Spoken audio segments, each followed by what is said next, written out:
নমস্কাৰ সকলোকে স্বাগতম জনাইছো অন্য এক নতুন ভিডিঅ'ত। এইটো ভিডিঅ'ত লৈ আনিছো এটা ভাল খবৰ ছাত্ৰীসকলৰ বাবে যিসকলে নিযুত মাইনা আঁচনিৰ কাৰণে আবেদন কৰিছিলে higher secondary first year, degree first year আৰু পোষ্ট গ্ৰেজুৱেশ্যনৰ ফাৰ্ষ্ট ইয়াৰ ছাত্ৰীসকলৰ বাবে। যিসকলে আবেদন কৰিছিলে সিহঁতৰ কাৰণে ভাল খবৰ লৈ আহিছো যে এই 6 তাৰিখৰ পৰা মানে অহা 6 তাৰিখৰ পৰা যি নিযুত মাইনা আঁচনিৰ ধন সেইসমূহ আপোনালোকে পাব আৰু আপোনালোকে কেনেকৈ পাব বা কি প্ৰচেছত আপোনালোকক দিয়া হ'ব, বেংকতে ট্ৰান্সফাৰ কৰিব নে চেকত দিব, সেইটো আপোনালোকক এই ভিডিঅ'ৰ মাধ্যমত ক'ম।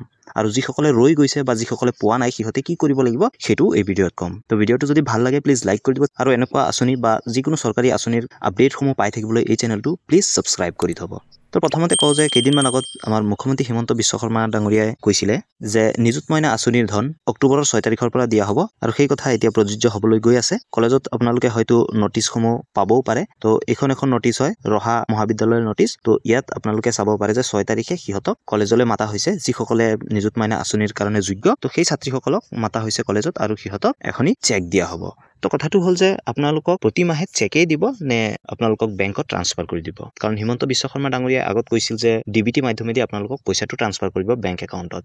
সেই সন্দৰ্ভত মই ক'ব বিচাৰোঁ যে মুখ্যমন্ত্ৰী হিমন্ত বিশ্ব শৰ্মা ডাঙৰীয়াই এটা সিদ্ধান্ত লৈছে যে প্ৰথম যি বেনিফিট হয় সেইটো ড্ৰাফট বা চেক যোগে দিব, তাৰ পিছতহে আপোনালোকক নেক্সট মাহৰ পৰা আপোনালোকক ডিবিটিৰ মাধ্যমেদি দি দিব। এই সন্দৰ্ভত মুখ্যমন্ত্ৰী হিমন্ত বিশ্ব শৰ্মা ডাঙৰীয়াই কি ক'লে সেইটো আপোনালোকক শুনাম। তাৰ আগত মই যিকেইটা ইম্পৰ্টেণ্ট কি পইণ্টছ আছে সেইকেইটা আপোনালোকক ক'বলৈ গৈ আছোঁ। তো এতিয়া কথা হ'ল যে যিসকলে পোৱা নাই সিহঁতে কি কৰিব। তো আপোনালোকে ভয় খাবলগীয়া একো নাই। যিসকলৰ কিবা তথ্য ভুল গৈছে বা যিসকলৰ নাম অহা নাই সিহঁতে ভয় খাবলগীয়া একো নাই। সিহঁতে আকৌ কলেজত আবেদন কৰক বা কলেজত খবৰ কৰক। কলেজসমূহে আপোনালোকৰ ডেটাসমূহ পঠিয়াই দিব। তেনে ক্ষেত্ৰত আপোনালোকে এই সুবিধা লাভ কৰিব পাৰিব। সেয়েহে আপোনালোকে হতাশ নহ'ব আৰু সময়ৰ লগে লগে মই আপডেটসমূহ আপোনালোকক দি থাকিম এইটো চেনেলত। সেইকাৰণে চেনেলটো ছাবস্ক্ৰাইব কৰি থ'ব। তেন্তে আহকচোন আমি শুনি লওঁ যে আমাৰ মুখ্যমন্ত্ৰী হিমন্ত বিশ্ব শৰ্মা ডাঙৰীয়াই কি ক'লে এই সন্দৰ্ভত। মই ব্ৰডকাষ্টত কৈছিলোঁ যে অহা 6 তাৰিখে আমি নিযুত মইনা আঁচনিৰ ধন 6 তাৰিখৰ পৰা আমি বিতৰণৰ শুভ আৰম্ভণি কৰিম।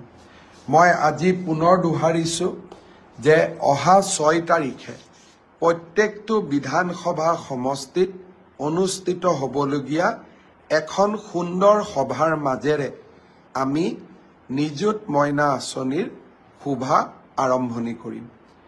এই মাহত আমি সকলো ছাত্ৰীক একোখনকৈ ড্ৰাফট দিম আৰু অহা মাহৰ পৰা অৰ্থাৎ নৱেম্বৰ মাহৰ পৰা এই ধন ডিবিটি যোগে সকলো ছাত্ৰীৰ এই আঁচনিত যোগ্য বুলি বিবেচিত হোৱা প্ৰতিগৰাকী ছাত্ৰীৰ বেংক একাউণ্টলৈ আমি ট্ৰান্সফাৰ কৰিম। আৰু কোনোবা ছাত্ৰী যদি ভুলত বাদ পৰি যায় আপোনালোকে মোক জনাব, মই তৎকালীনভাৱে ব্যৱস্থা ল'ম।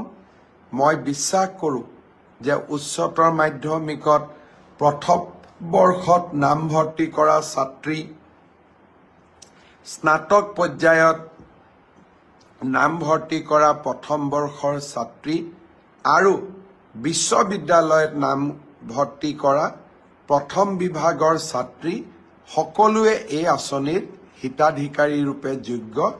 কোনোবাই যদি এই আঁচনিৰ পৰা বাদ পৰিছে আমাক নিশ্চয় জনাব। অৱশ্যে সেল্ফ ফাইনেন্স কোৰ্চত পঢ়া ছাত্ৰীসকল এই আঁচনি পোৱাৰ বাবে যোগ্য হ'বনে নাই তাৰ বিষয়ে শিক্ষা বিভাগত মন্থন চলি আছে।